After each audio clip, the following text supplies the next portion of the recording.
दोस्तों, किसी गांव के बाहर एक महात्मा अपनी कुटिया में रहते थे। लेकिन उस महात्मा की एक ऐसी विशेषता थी कि वह महात्मा जब भी नाचते तभी उस गांव में बारिश होती थी। इसीलिए गांव के लोगों को जब भी बारिश की जरूरत होती तभी भी लोग उस महात्मा के पास जाते और उनसे अनुरोध करते कि वह नाचे। और जब वह महात्मा नाचने लगते तो बारिश जरूर होती थी। कुछ दिनों के बाद उसी गांव के 4 लड़के जो शहर में पढ़ते थे, वे अपने गांव में घूमने के लिए आए।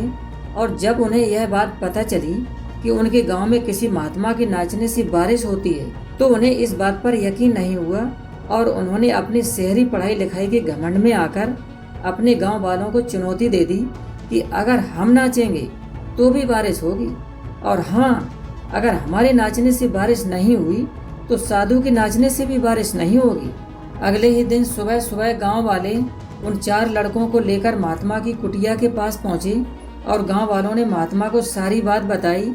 फिर उन लड़कों ने नाचना शुरू किया और जब पहले लड़के ने नाचना शुरू किया तो उसे नाचते नाचते आधा घंटा बीत गया पर बारिश नहीं हुई तो वह लड़का थक कर बैठ जाता है। कुछ देर बाद दूसरे लड़के ने नाचना शुरू किया पर उसे भी नाचते नाचते 1 घंटा बीत गया पर बादल नहीं दिखे। फिर वह भी लड़का थक कर बैठ गया। अब बाकी दोनों लड़कों ने भी ऐसा ही किया पर बारिश नहीं हुई। अब नाचने की बारी महात्मा की थी तो उस महात्मा ने नाचना शुरू किया तो उसे नाचते नाचते 1 घंटा बीत गया पर बारिश नहीं हुई। महात्मा फिर भी नहीं रुका, वह तो नाचता ही रहा। अब तो उसे नाचते नाचते 2 घंटे बीत गए पर बारिश नहीं हुई। इस प्रकार उस महात्मा को नाचते नाचते 4 घंटे बीत गए पर बारिश फिर भी नहीं हुई। लेकिन महात्मा तो रुकने का नाम ही नहीं ले रहा था। अब तो धीरे धीरे शाम ढलने लगी थी और तभी अचानक लोगों के कानों में बादलों की गड़गड़ाहट सुनाई देती है। और जब लोगों ने आसमान की तरफ देखा तो उन्हें आसमान में काले काले बादलों की गड़गड़ाहट के बीच चमकती हुई बिजली दिखाई देती है और थोड़ी ही देर बाद जोरों की बारिश होने लगती है। तो यह सब देखकर चारों लड़के दंग रह जाते हैं। अब उन चारों लड़कों ने तुरंत महात्मा से क्षमा मांगते हुए पूछा कि बाबा, हमें ये समझ में नहीं आ रहा है कि हमारे नाचने से बारिश नहीं हुई पर आपके नाचने से बारिश हो गई, ऐसा क्यों?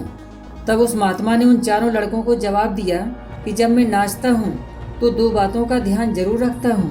पहली बात तो मैं यह सोचता हूँ कि अगर मैं नाचूंगा तो बारिश को होना ही पड़ेगा, और दूसरी बात यह है कि मैं तब तक नाचूंगा जब तक कि बारिश ना हो जाए।